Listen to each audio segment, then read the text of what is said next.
Leo en 2 Corintios, en el capítulo número 1, versículos 21 y 22, aunque el énfasis será, o lo que corresponde hoy, al versículo 22. Leo.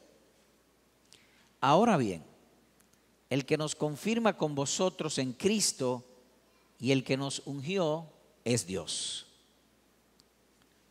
quien también nos selló y nos dio el Espíritu en nuestro corazón como garantía. Cuando uno lee en este pasaje, pudiera uno etiquetarlos para facilitar en el entendimiento, y eso vamos a hacer ahora. El verso 20 pudiéramos llamarlo las riquezas de un cristiano. El versículo 20, nótense. Pues tantas como sean las promesas de Dios, es decir, Dios ha dado muchas promesas, en Él, es decir, en Cristo, todas son sí. Por eso también, por medio de Él, amén, para la gloria de Dios por medio de nosotros. Es decir, que todo lo que Dios ha prometido, y Dios todo lo que ha prometido es tesoros inigualables, son sí, todas en Cristo son sí, se cumplirán con toda certeza. Por eso hemos llamado eso las riquezas de un cristiano, todo lo que Dios ha prometido. Pero cuando uno lee el versículo 21 y 22, ya no podemos llamarlo, o no le llamamos las riquezas de un cristiano, sino la fortaleza del cristiano. En el versículo 21 y 22 tenemos la fortaleza porque sí, las promesas de Dios son todas maravillosas. Eso me hace rico. Pero si son mías, me hace fuerte. Entonces en los versículos 21 y 22 tenemos eso, que son nuestras en Jesucristo, la fortaleza del creyente, o ser establecidos en las promesas, o que somos sembrados en Cristo y por lo tanto las promesas son nuestras. Y esto lo hace el escritor en los versículos 21 y 22 con tres términos sinónimos o equivalentes. Verso 21, al final, nos ungió. Verso 22, nos selló. Y ahí mismo nos dio el Espíritu. Es decir, son tres términos. Las promesas de Dios son nuestra riqueza, pero nuestra fortaleza es que nos ungió, que nos selló y que nos dio el Espíritu Santo como garantía. Esta es la riqueza, un billete de $100, pero es tuyo. Si mi fortaleza es que es mío, no simplemente que es una promesa. Ahora bien, cuando leemos, es posible notar que él, como he dicho, usa tres términos equivalentes o sinónimos para indicar lo mismo. Nos ungió, nos selló, nos dio el Espíritu como garantía. Lo cual denota el entusiasmo del escritor. Él está entusiasmado que ellos sepan que eso nos hace a nosotros fuertes respecto a las promesas. O dicho de otro modo, que él procura que todo creyente allí sea confirmado de que eso le pertenece. Que Cristo es suyo y todo lo de Cristo también. Dicho de otro modo, que si algo ha de traer seguridad de salvación al cristiano, son estos tres. Nos ungió, nos selló y nos dio la garantía del Espíritu. Así que el tema es seguridad de salvación. Pero además se nota que cuando Dios va a producir seguridad de salvación en nosotros, o más bien cuando hemos de hablar de seguridad de salvación, para tener seguridad de salvación, no vemos lo que hemos hecho o lo que tenemos, sino lo que Él ha hecho. La seguridad de salvación nuestra viene no mirándonos a nosotros mismos, sino confiando en lo que Dios ha hecho en Jesucristo. Eso es lo que Él hace aquí. Nos ungió, nos selló, nos dio el Espíritu Santo como garantía en Cristo. Así que la seguridad de salvación inicia confiando en la fidelidad del Señor. Dios ha hecho un pacto con nosotros, el pacto de la gracia. Y ese pacto de la gracia tiene dos partes.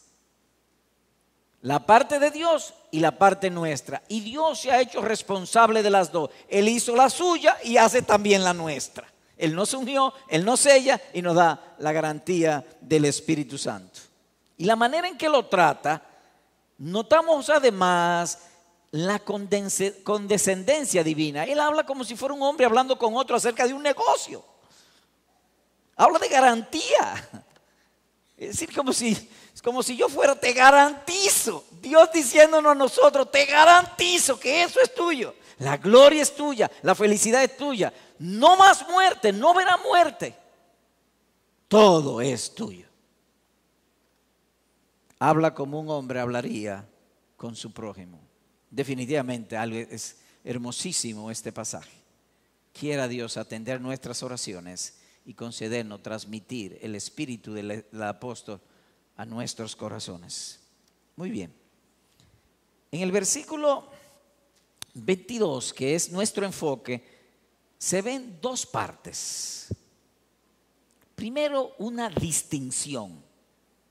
Quien también nos selló. Hay una distinción. Como si usted tuviese, diría yo, 12 botellas, pero sella solamente una. Distingue esa entre las otras.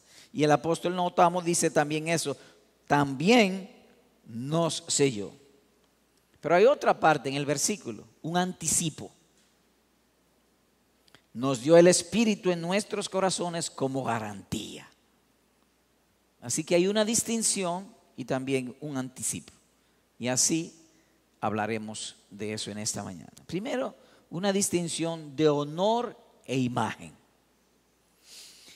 Y aquí agregamos una nota de que la vez pasada, es decir, el domingo pasado, quedó pendiente hablar acerca de la unción. Y lo vamos a agregar ahora. Así que leemos, el que nos ungió es Dios, quien también nos selló. O en esta primera parte hablaremos de la unción y del sello, lo cual asegura nuestro estado de salvación en Cristo y ambos son obrados por el Espíritu Santo. Así que veamos el primer detalle, la unción del Espíritu. Y el apóstol dice, nos ungió. Es primera persona del plural.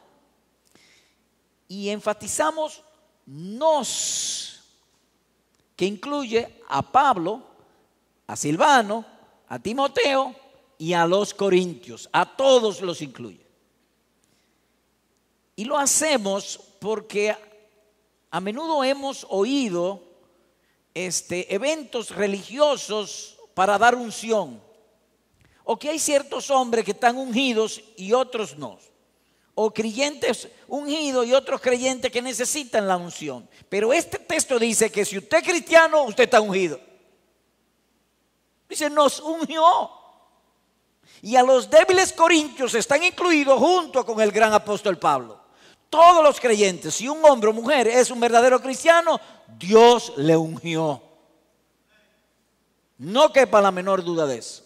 Así que no nos llevaremos de los guruses religiosos, sino de lo que Dios ha dicho en su palabra. Nos ungió. Pero yo no lo siento, pero está ungido. Aunque si no lo sientes es otra cosa, pero está ungido. Ahora, esta palabra también tiene una doble referencia. Relaciona las gracias del Espíritu Santo con los cristianos y el ungüento con que en el Antiguo Testamento eran ungidos reyes, sacerdotes y profetas. La unción aquí es las gracias del Espíritu. Por ejemplo, si usted lee el versículo 7, dice de este modo: y nuestra esperanza respecto de vosotros está firmemente establecida, sabiendo que sois copartícipe de los sufrimientos, así también lo sois de la consolación. En otras palabras, Pablo le dice a los corintios, a pesar de su debilidad, la manera en que ustedes han reaccionado al evangelio asegura que ustedes son verdaderos creyentes. Las gracias yo la he visto en ustedes, y ahora dice, nos ungió, de manera que las gracias de Cristo en una persona es la unción. Esa es la unción. Esas gracias en nosotros. Nos sembró en Cristo, ungidos en Cristo. Para empezar, Cristo mismo fue ungido como mediador. En el Salmo 45 dice de esta manera, tu Dios te ha ungido con óleo de alegría más que a tus compañeros. Cristo Jesús fue ungido para ser mediador entre Dios y los hombres. Y de esa unción, como somos miembros del cuerpo de Cristo, el Espíritu Santo que santificó la naturaleza humana de Cristo, también santifica nuestras almas mediante la fe y somos ungidos. La figura es más o menos esta. En el Antiguo Testamento había lo que se llamaba el aceite de la unción. Y creo que hay que explicar aquí, porque en mente de nosotros, por lo menos en mí, en los dominicanos, cuando se habla de aceite, yo pienso en aceite del manicero o aceite de maní. Pero eso no es lo que dice ahí. O aceite de cocina sería el caso. ¿O no es así con usted? Cuando usted piensa en aceite, ¿usted piensa en perfume? No. Pero ahí es perfume. Ellos usaban el aceite para preservar el aroma agradable del perfume. Y este aceite fue hecho por Dios mismo. Dios le dijo a Moisés cómo debía ser el aceite. De modo que se habla de un aceite, un ungüento divino. Por encima de todos los demás. Imagínense, si los hombres hacen perfumes buenos, imagínense Dios. Dios hizo un perfume, un ungüento. Y ese aceite era derramado sobre el sumo sacerdote, que es el caso que nos toca, como sombra de lo que había de ser Cristo, porque Cristo también es nuestro gran sumo sacerdote. Y ese aceite bajaba, lo echaban en la cabeza, todo el lugar se llenaba de ese perfume y el aceite tocaba hasta los pies. Lo cual corrobora con lo que venimos diciendo ahora. Aarón era un tipo de Cristo y cuando él era ungido y el aceite de la unción era puesto sobre él, todo lo en él era puesto o era ungido o tocado por ese aceite. O todos los miembros del cuerpo de Cristo, todo verdadero creyente está ungido. Recibe esta unción. Como también dice en otro lugar, de su plenitud todos hemos recibido y gracia sobre gracia. En breve, baste ser cristiano para estar ungido. Si es cristiano, está ungido. O recibir la gracia de Cristo es lo mismo que ser ungido. Ricamente perfumado. Es decir, un perfume divino. Ahora, una nota a destacar también es que cuando el sumo sacerdote era ungido, él primero era vestido de ropas primorosas, bonitas, lino fino, resplandeciente, y el aceite se echaba sobre él. ¿Cómo se explica eso ahora en lo que Pablo está diciendo? Si las gracias que hemos recibido de Cristo es la unción. Voy a tratar de responder con una explicación. Imaginemos un hombre en nuestra iglesia, joven, no se le da a cualquiera, un hombre, una persona instruida, inteligente, sabia, y se convierte al Señor Jesucristo. Ahora la unción hace que todos los talentos y toda la destreza que él tiene sean usados solamente para un solo tema: la salvación. Así como el aceite venía sobre la persona de Aarón, así las gracias salvíficas, así llamamos a esto, teológicamente hablando, las gracias salvíficas son superiores y controlan, reinan y dominan sobre las gracias naturales. Un ejemplo que tengo a mano, por ejemplo, Domingo, el hermano Domingo, que es fotógrafo, o uno de los médicos nuestros. Ellos pudieron haber usado todo su talento para el mundo. No, ahora ellos lo usan dentro de lo que Cristo ha establecido. Es decir, la unción los lleva a usar todos los talentos, todos los dones para la gloria de Cristo. Son ungidos. O como alguien ha dicho, será un hombre diestro y fuerte para defender la verdad. O que trabajará cada día para que su profesión de fe se haga más patente. Porque ustedes son linaje escogido, real sacerdocio, nación santa, para que anunciéis las virtudes de aquel que nos llamó de las tinieblas a su gloria admirable. Dice Primera de Pedro, capítulo 2, versículo número 9. Pero eso además significa que si tú como cristiano quieres tener gozo, entonces, confiando en que tú eres ungido, ocúpate en los deberes que ahora tienes siendo ungido, y el gozo estará siempre contigo. Siempre estará contigo. Así que eso en cuanto a la unción. Pero hay algo más en el pasaje: el sello divino. Nos ungió, nos selló. Hablemos pues ahora del sello. El primer sellado fue el Señor Jesucristo. Oigan cómo está escrito en otro lugar: el Hijo del Hombre, es decir, el Señor Jesús, a quien el Padre Dios ha marcado con su sello. Juan capítulo 6, versículo 27. Así que Cristo, habiendo sido sellado, entonces también son sellados todos los miembros del cuerpo de Cristo, o todos aquellos que Él ha salvado. Somos sellados. Ahora, ¿pudiera usted darme algo más particular de ese sello? ¿Cómo sé yo si tengo el sello? Hay un pasaje en Segunda de Timoteo, y les pido ir allá, que creo que explica esto. Segunda Timoteo, capítulo 2.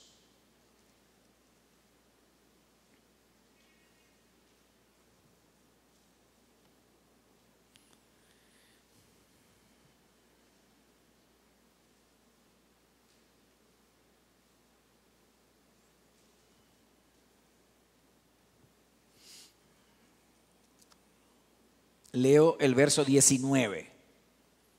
Estamos hablando acerca del sello, porque Pablo dice que Pablo, Silvano y Timoteo y los corintios habían sido ungidos, habían sido sellados. ¿Qué es pues el sello? Creo que este pasaje pudiera explicarlo. Así que leo. El sólido fundamento de Dios permanece firme, teniendo este sello: el Señor conoce a los que son suyos, y que se aparte de la iniquidad todo aquel que menciona el nombre del Señor. Aplicado al caso de los corintios, ellos habían difamado, injuriado, calumniado a Pablo, habían hecho obras inicuas, pecaminosas. Pablo los reprende y ellos se arrepienten del mal que habían hecho y ahora hacen el bien. Entonces Pablo le dice: ustedes tienen el sello. Es decir, que cuando una persona se arrepiente o está bajo una tentación y deja la tentación para hacer el bien, eso es signo de que tiene el sello, de que ha sido sellado o que vive una vida cristiana. Vuelvo a repetir: teniendo este sello, que se aparte de la iniquidad todo aquel que invoca el nombre de Cristo. Es decir, ese es el sello: vivir una vida cristiana. Así que una cosa es la unción, como el perfume, y otra cosa son las vestiduras. Yo veo las vestiduras, yo no puedo ver el perfume, Él es ungido. Y entonces el sello es vivir una vida cristiana. Sería pues la idea. Como sucedió también entre los corintios que se apartaron del pecado. Así que el mismo Espíritu Santo que selló al Salvador, también sella a los suyos, a nosotros. Pregunta, ¿qué es nuestro sello? Bueno, esta obra imprime una semejanza de aquel que sella sobre la cosa sellada. Imprime una semejanza. En la antigüedad se usaba algo caliente, una masa fundible, y entonces la masa fundible se aplicaba y la cera dejaba ese sello. Es decir, que alguien la selló, tenía una nueva forma, una nueva imagen. Como hace el Banco Central, cuando el Banco Central ordena construir o hacer monedas para el desenvolvimiento de la economía de un país, lo que hacen es simplemente cogen una figura, ya sea de un patricio o algo así, o lo que fuese, la hacen en un metal duro, la moneda va a ser un metal menos duro o más blando y se la imprimen sobre el metal más blando y queda la imagen. Cuando Cristo salva a una persona, le pone también ese sello. Lo único que es un sello vivo, y al ser un sello vivo va a ir creciendo, se va a ir formando hasta que Cristo sea formado en vosotros. Un ejemplo. Oigan esto. Voy a leer un versículo. Se maravillaban y reconocían que ellos habían estado con Jesús. Dice Hechos 4:13. Los apóstoles están hablando en un sitio y la gente reconoció que ellos habían estado con Jesús. Jesús no estaba allí, pero el sello de Jesús sobre ellos se veía. Cuando tú vives tu vida como cristiano, tú estás llevando el sello del Señor Jesús. Te pregunto, ¿alguna vez tú has tenido deseo de dejar el cristianismo y de dejar la iglesia e irte? Pastor, ¿y cómo usted lo sabe? Te pregunto si la has tenido. Sí, la he tenido. ¿Y te fuiste? No. ¿Y por qué no te fuiste? Porque está sellado. Está sellado. Alguien cogió esa carta y vio el sello y dijo, no, esto es para acá, y la puso en el correo otra vez y volvió para acá. Para ponerlo de esa manera. Ese es el sello. Cuando hacemos buenas obras, estamos haciendo brillar el sello. La manera en que somos sellados. Ahora bien, esta semejanza no es en cantidad, es en proporción. Como un niño que se parece a su papá.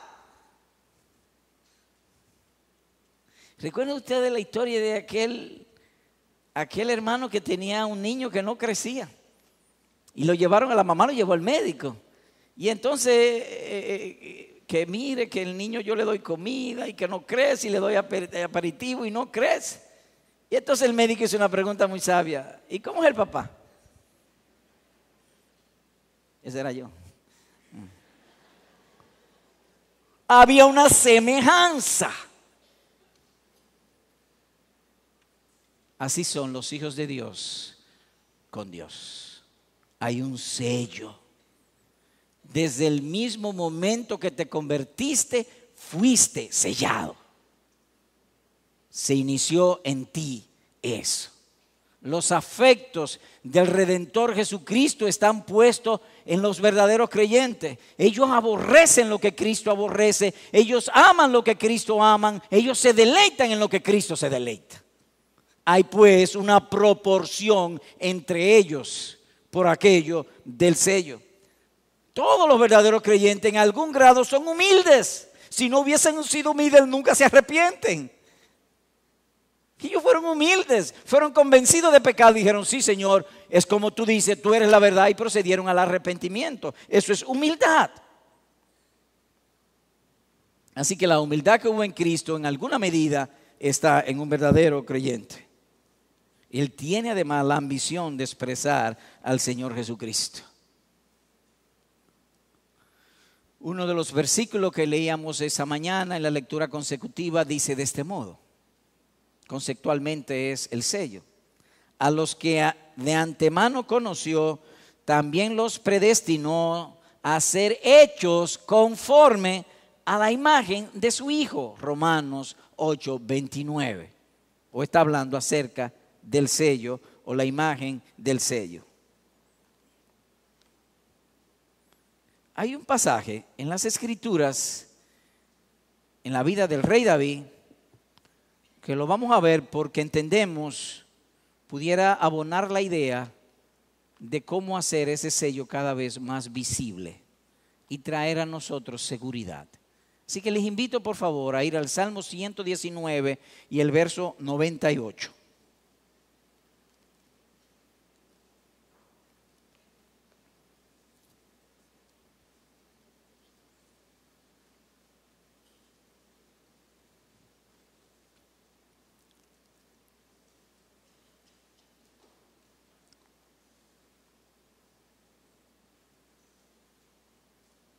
Leo, dice el salmista: tus mandamientos me hacen más sabio que mis enemigos. Miren, asunto de sabiduría, yo lo supero a todos mis enemigos. Eso es lo que le está diciendo. ¿Y por qué tú lo superas? Y él responde: porque son míos. Yo he sido sellado, yo vivo conforme al sello. En otras palabras, mientras más yo haga brillar mi sello, más sabio soy. Eso es lo que él está diciendo, nótense. Tus mandamientos me hacen más rico. No, no está diciendo eso. Más buen mozo, no, tampoco. Más atractivo, tampoco. Más tampoco. ¿Y qué es lo que está diciendo? Más sabio, más cristiano, más piadoso, con una imagen más clara de que Cristo ha sido estampado en mí. ¿Y por qué? Porque los mandamientos de Cristo son míos. Yo vivo conforme a ellos. El sello se manifiesta de una manera evidente. Entonces, ¿el sello es la fe? No, no es la fe. ¿Y por qué no es la fe? Porque Efesios 1:13 dice: los que creyeron fueron sellados. O habiendo creído en él, fuisteis sellados. Primero la fe y después el sello. Así que hemos visto en primer lugar lo tocante a la unción y al sello. Ahora en segundo lugar, el anticipo o garantía de salvación, que dice de este modo: nos dio el Espíritu en nuestro corazón como garantía. Y es esta parte un tremendo, un gran consuelo. Es la tercera palabra que Pablo toma del mundo mercantil para persuadir a aquellos creyentes de esto: seguridad de salvación. Garantía. Cuando tú piensas en garantía, ¿tú piensas en la iglesia? No, yo lo que estoy pensando es un negocio, en una casa, un préstamo o comprar un electrodoméstico. Pues Dios toma esa palabra del mundo mercantil para hablarme de la seguridad de salvación. Como eso es más inmediato a mi mente, entonces lo toma él, lo usa figuradamente, porque Dios está interesado en que los hijos de él estén seguros, seguros, siempre seguros, absolutamente seguros de que él los ama en Cristo, ahora, mañana y siempre. Él se deleita en que estemos seguros de su amor. Y los ministros del evangelio tienen que hacer énfasis con los verdaderos creyentes, de hacerlos sentir seguros de que Dios los ama. No que Dios los aborrece, o que Dios los maldice, o que Dios los castiga. Que Dios los ama. ¿Y cuál es la prueba de su amor? Que mató a su Hijo Jesucristo por mí. ¿Tú quieres mayor prueba que esa? No hay mayor prueba que esa. Permítame leer este comentario.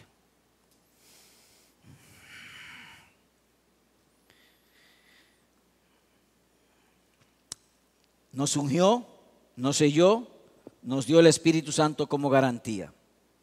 Esta variedad de palabras encierra un consolador mensaje.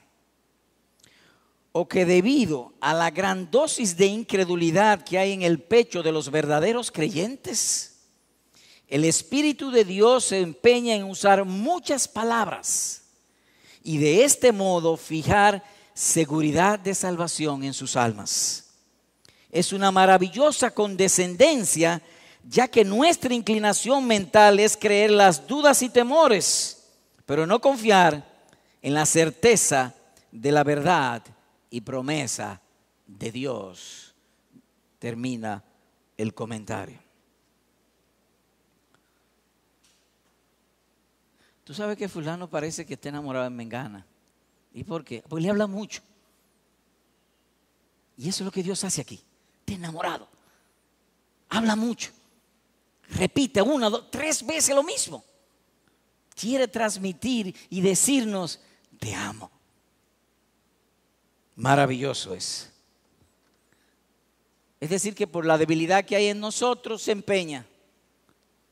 Las esposas se quejan de que cuando era novio ellos hablaban mucho y le buscaban porque ellos no estaban seguros. Pero después que hay seguridad ya las cosas como que cambian. Por la debilidad humana nuestra. Dios, por nuestra debilidad, como nosotros a veces, el problema somos nosotros, no tanto Él, no estamos seguros del amor de Dios, entonces Él habla mucho. Si es que puede decirse que habla mucho, porque Dios en verdad no es que habla mucho. Para transmitir esa seguridad, para darnos seguridad. Esto es pues altamente consolador. Y traigo el ejemplo que puse hace un rato. Hay ocasiones en que hemos tenido adversidades, aflicciones, deseo de salir del evangelio, de abandonarlo todo. Yo no quiero estar ahí, esa gente.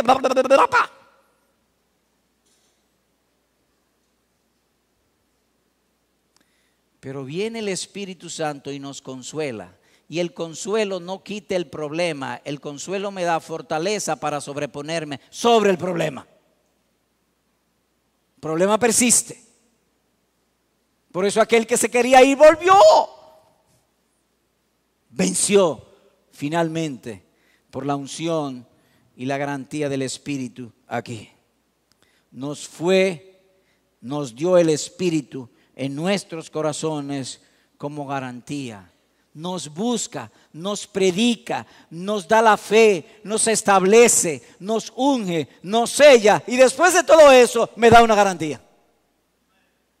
Aleluya, gloria a nuestro Dios. Y todo Él lo hace con una sola razón, para imponerse, para vencer nuestra incredulidad. Es para eso, porque la incredulidad en nosotros es muy grande. La dureza de nuestros corazones es altísima. Así que la meta de este mensaje es que recibamos seguridad. El puritano Richard Siff, comentando sobre esto, escribió lo siguiente y leo sus palabras. Dios está muy deseoso que nos sintamos seguros de Él, que nos ama mejor de lo que nos amamos a nosotros mismos. Él valora tanto nuestro amor por Él que trata por todo medio de asegurarnos su amor. Porque a menos que sepamos su amor por nosotros, no podremos amarle ni deleitarnos en Él. Termina la cita. Lo que tiene más edad, cuando estuvimos enamorados, si hay duda de que si la muchacha me hace caso o no me hace caso, uno va con timidez. Pero cuando hay seguridad de que ama, uno va ¡ráquete! Y eso es lo que Dios busca en nosotros. Seguridad de que nos ama para que nosotros vayamos a Él. ¡Ráquete! Y nos entreguemos sin temor, confiando en Él, porque nunca será avergonzado los que en Él confían. Pregunta, ¿en qué sentido es una garantía? es una garantía de nuestra herencia en los cielos. Amado hermano, ¿alguna vez tú has pensado en ser rico, en tener abundancia de bienes, en vivir tranquilo, en vivir feliz, sin problemas, sin cobradores, sin pecado, sin enfermedad? ¿Alguna vez has pensado en eso? Sí. Pues eso es tuyo. Gloria, felicidad eterna. Dios va a quemar esta tierra y va a hacer cielos nuevos. Este planeta va a ser destruido y va a ser hecho un planeta nuevo para los suyos, para que vivan felices por siempre. Dios te ha prometido eso. Dios no lo ha prometido, pero hay una dosis de incredulidad muy grande en nuestros corazones. Eso es lo que Él nos ha prometido. Pero ahora mismo somos hijos de fe. No hemos recibido la herencia, solamente promesas. Vivimos por fe. Vivimos confiando en que eso será nuestro, pero todavía no lo tenemos. Poseemos el documento que acredita que la promesa es nuestra, pero el documento, todavía no tenemos la herencia. Recibimos un telegrama de que un tío de Nueva York se murió y nos dejó $1 millón de herencia, pero el telegrama, ve a un restaurante y da el telegrama a ver si paga con eso. Todavía no hemos recibido. Lo que hemos recibido es promesa. Sin embargo, dejó un anticipo. Nos dio el Espíritu Santo como garantía de que eso es nuestro.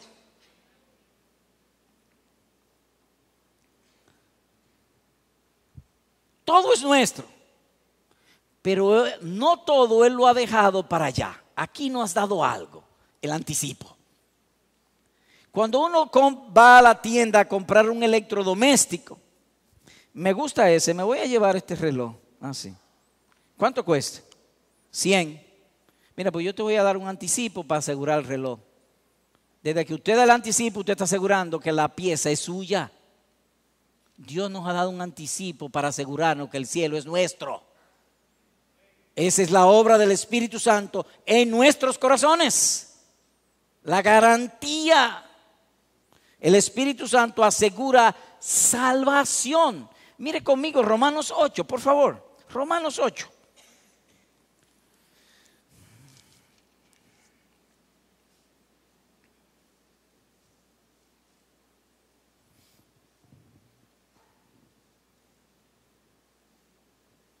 Verso 16. El Espíritu mismo da testimonio a nuestro espíritu de que somos hijos de Dios. El Espíritu Santo es puesto en los creyentes para hablarle de que ellos son hijos de Dios, que son verdaderos creyentes, que son verdaderos cristianos, que han sido regenerados. Esa obra la hace el Espíritu. Esa es la garantía del Espíritu, es un anticipo. No tenemos todavía la plenitud del Espíritu. Lo que tenemos es la influencia del Espíritu, que nos santifica, nos aviva y nos consuela y nos mantiene en el camino de la fe, pero no tenemos la plenitud o totalidad todavía. O dicho de otro modo, que tenemos las gracias, los consuelos, el gozo, una garantía suficiente para el tiempo de nuestro peregrinar, para nuestra vida en la tierra, hasta cuando Él sea el todo en todos, hasta el día de la eternidad. Así que esta garantía es poca en comparación a lo que vamos a recibir. Sin embargo, suficiente para darnos seguridad. Suficiente para darnos seguridad, para participar, aun cuando ahora mismo es poco. Dios es nuestra porción y ahora nos ha dado su Espíritu como garantía. Nos gozamos en el Señor. Oh, cuán maravilloso cuando oramos a Dios y al poco tiempo responde. Esta mañana estaba estudiando y había una porción que ya le expliqué, que no la entendía, como que la cabeza, ¿y cómo digo esto?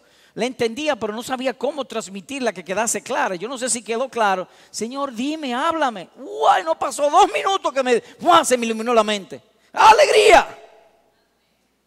Pero eso es poco en comparación con lo que vamos a recibir allá. Pero es suficiente para alegrarnos, para motivarnos, para levantarnos, para estimularnos de que este mundo se va a acabar y la gloria es nuestra.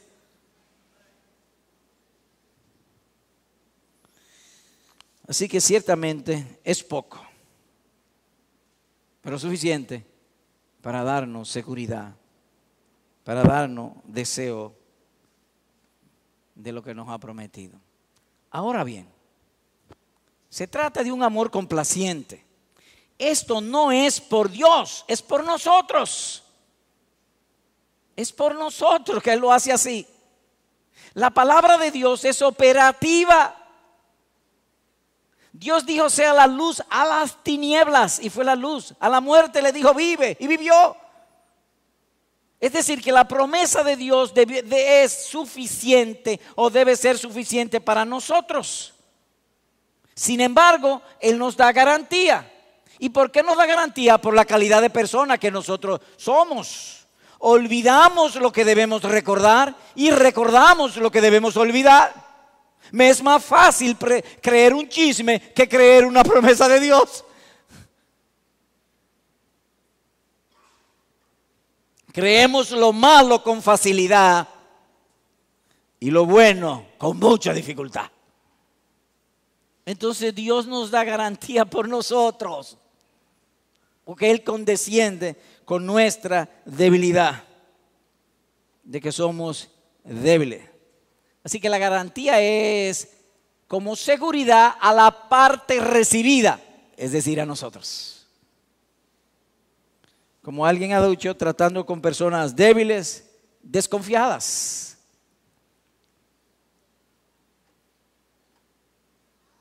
Mira, te voy a invitar a que nos vayamos de fin de semana a La Romana. ¡Ay, qué bien! Vámonos. Mira, vamos a ayunar el sábado en la iglesia. Espérate que yo tengo. Y no pues otro día. Servir a Dios nos da trabajo. Pero servir los deseos de nuestra carne es fácil.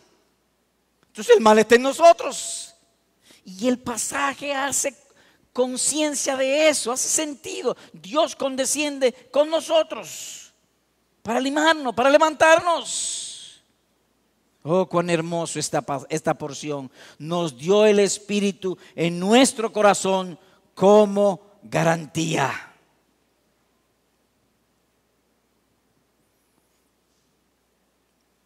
Y ese don será nuestro por siempre. Mire por favor Juan 14, 16. Juan 14, 16.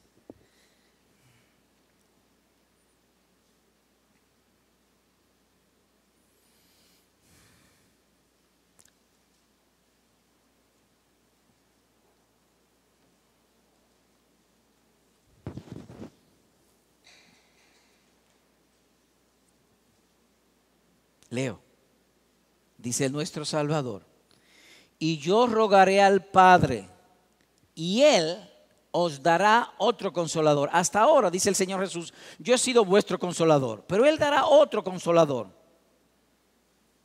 ¿Ahí para qué?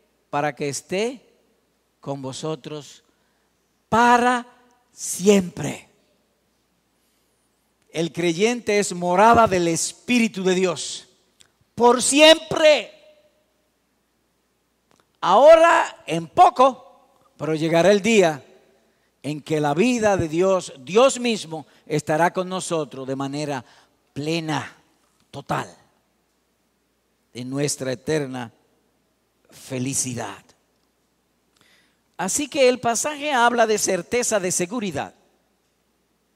En otras palabras, que un gran creyente como el apóstol Pablo, como Silvano, como Timoteo, pueden tener seguridad de salvación. Y un creyente ordinario como tú y como yo, podemos también tener seguridad de salvación. Podemos tenerla. Es más, cuando usted lee la carta a los romanos, Efesios, Pedro escribiendo, Juan escribiendo, en todos esos escritos usted va a encontrar un solo mensaje: transmitir a la iglesia, a los verdaderos creyentes, esto, que Dios los ama de manera absoluta y eterna en Jesucristo. Esto no es solo de aquí, esto es en todo lugar.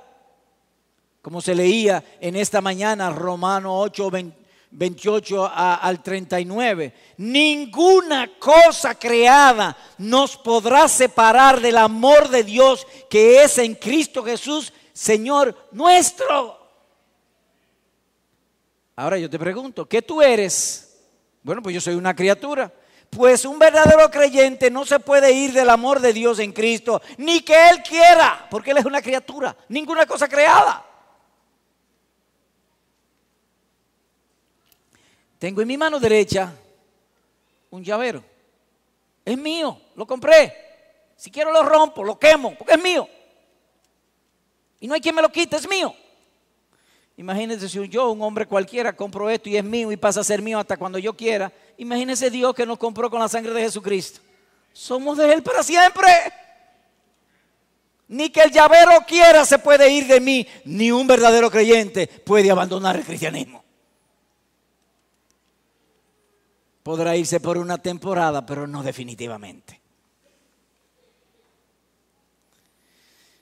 Ahora, una precaución en esto.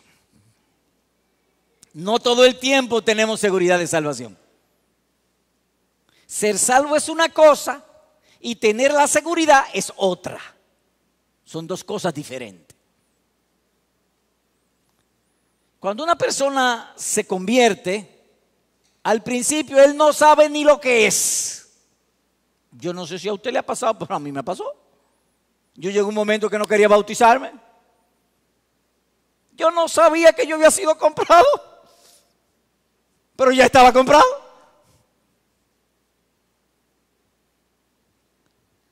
En otras palabras, que si tú eres recién convertido, es posible que la seguridad de salvación sea escasa en ti.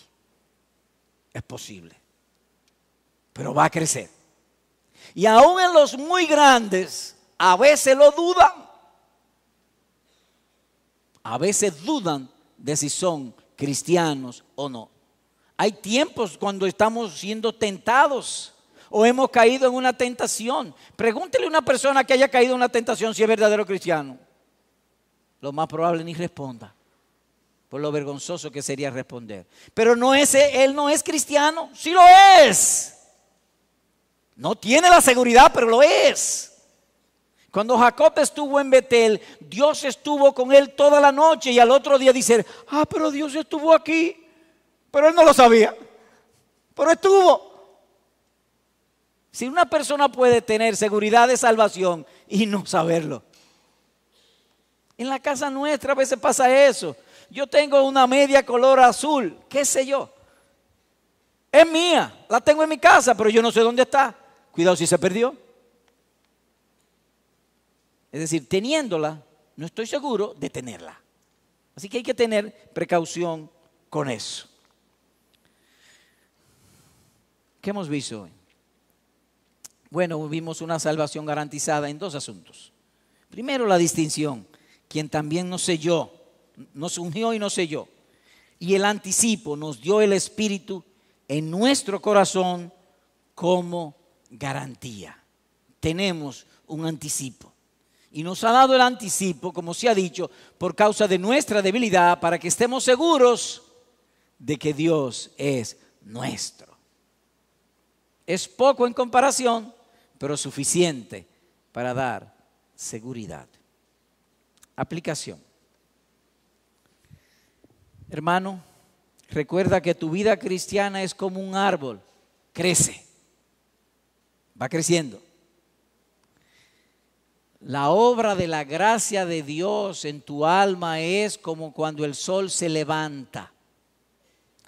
¿Has oído tú hablar de una palabra que se llama al alba? El alba es cuando todavía no está definido ni el día y la noche se está perdiendo su definición, está como oscuro. Cuando nosotros nos convertimos, cuando el creyente se convierte, comienza en un alba, ni él mismo sabe lo que es, pero él irá creciendo, porque así es la obra del Espíritu Santo en nosotros, que irá creciendo así como el sol, hasta el sol resplandeciente en el mediodía. Al principio hay muchas dudas, muchas contrariedades. Tu carne se levanta, esa carne nuestra se levanta y echa lodo sobre tu cristianismo y tú no ves, es penumbra. Pero luego vienen las aguas de la gracia de Cristo y limpia, y el agua se hace cristalina y concluimos: Cristo es nuestro. La garantía del Espíritu. El asunto es que mi fe es muy débil. ¡Ay, pero es fe! Es débil, pero es fe. ¿O acaso una gota de agua no es agua en comparación con las aguas de los océanos? Deja de ser agua porque es pequeña. La misma agua de un océano es la misma agua en una gota, pero es agua. Lo importante es tener fe. Que la fe es tuya. Por lo tanto, querido hermano, confía, espera con paciencia. Es probable que la gracia no se manifestará en ti de una vez, pero tenlo por seguro, se manifestará. Si tú estás en Cristo, se manifestará y te consolará, te fortalecerá para no volver atrás. Segundo y final, ahora quisiera conversar con nuestros amigos, es decir, los que están aquí que aún no se han convertido, nuestros niños, nuestros jóvenes, sin importar la edad. Yo espero de que lo que se ha hablado hoy haya transmitido en ti este mensaje, que Dios se deleita en salvar. Y aún personas que son verdaderos creyentes, duraron un tiempo sin saber lo que eran, finalmente lo son.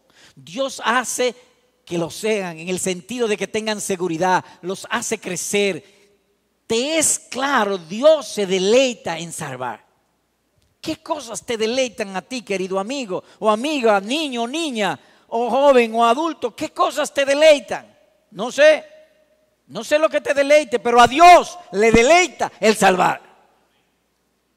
A Él le deleita salvar.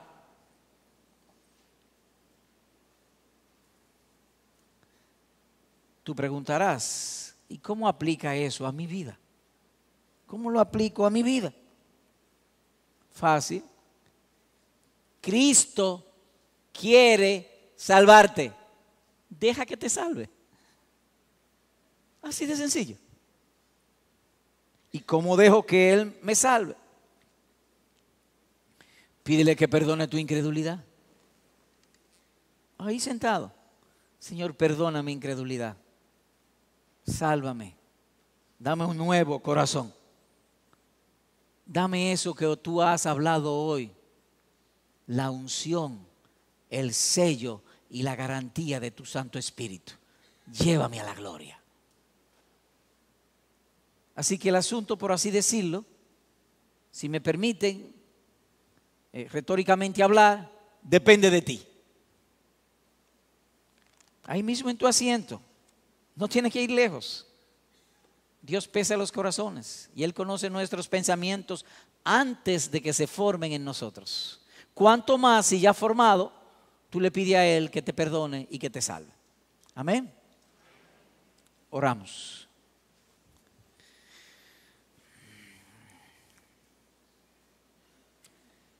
Padre, quisiéramos en esta hora ensanchar nuestros corazones y llenar nuestros labios, nuestras bocas, confesando de que tú eres bueno, que para siempre son tus misericordias, que tú te deleitas en salvar, que tú que empezaste esa buena obra, tú la empezaste, tú la desarrollarás y la completarás hasta llevarnos a la gloria eterna. Gracias por hablarnos esa palabra. Ahora te rogamos, la unción de tu Espíritu, séllala en nuestros corazones y concédenos crecer a la imagen de aquel que nos selló, tu bendito Hijo Jesucristo. Igualmente te rogamos, oh Dios, que el llamado que en tu nombre hemos hecho, porque tú nos has dicho que tú te deleitas en salvar, que tú sigas salvando en medio de nosotros. Que aquellos que en esta hora tú has visto en sus corazones indicios de inclinarse a ti, que tú avives esa obra y que los salves. Ahora te rogamos, despídenos en paz, con tu cuidado y con tu bendición, y líbranos del mal. Por Jesucristo te lo pedimos. Amén.